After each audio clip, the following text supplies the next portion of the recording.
Hi food lovers, welcome back to Parthu's వంటశాల.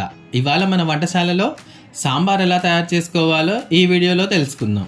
ఒకసారి ఈ వీడియోలో నేను చెప్పినట్లు చేసి చూడండి, ఇంట్లో వాళ్ళందరూ లొట్టలేసుకుంటూ తింటారు. ఇంకెందుకు ఆలస్యం, లెట్స్ స్టార్ట్. ముందుగా ఒక ప్రెషర్ కుక్కర్లో 1 కప్పు కందిపప్పు తీసుకొని శుభ్రంగా కడిగి 4 కప్పుల నీళ్లు పోసుకొని కుక్కర్ మూత పెట్టి 3 విజిల్స్ వచ్చే వరకు ఉడికించుకోవాలి.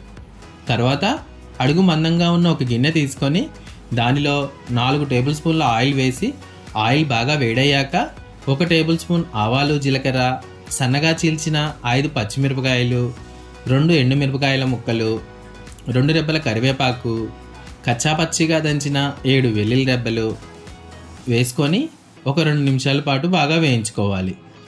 తర్వాత పెద్దగా కట్ చేసుకున్న 2 ఉల్లిపాయల ముక్కలు, 2 క్యారెట్ల ముక్కలు, 3 ములక్కాయల ముక్కలు, 3 బెండకాయల ముక్కలు, 3 టమాటాల ముక్కలు, 1 టేబుల్ స్పూన్ పసుపు, 2 టేబుల్ స్పూన్ల కల్లుప్పు, పొడవుగా కట్ చేసుకున్న 1 పావు కేజీ సొరకాయ ముక్కలు ఒకదాని తర్వాత ఒకటి వేసుకొని ఒకసారి కలిపిన తర్వాత 2 కప్పుల నీళ్లు పోసుకొని 2 టేబుల్ స్పూన్ల కారం, 50 గ్రాముల చింతపండు నుంచి తీసిన గుజ్జు వేసి ఒకసారి బాగా కలుపుకొని మూత పెట్టి 10 నిమిషాల పాటు మగ్గనివ్వాలి.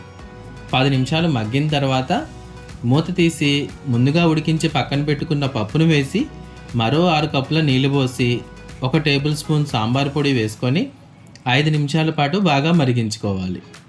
చివరగా కొంచెం కొత్తిమీర తరుగు వేసి స్టవ్ ఆఫ్ చేసుకోవాలి. అంతే అండి, south Indian special sambar ready. ఇది అన్నంలోకి మాత్రమే కాకుండా ఇడ్లీలో కూడా చాలా టేస్టీగా ఉంటుంది. ఒకసారి ట్రై చేయండి. ఈ వీడియో కనుక మీకు నచ్చినట్లయితే లైక్ చేసి అందరికీ షేర్ చేయండి. ఇలాంటి మరెన్నో వీడియోల కోసం మన ఛానల్ని సబ్స్క్రైబ్ చేసుకోండి.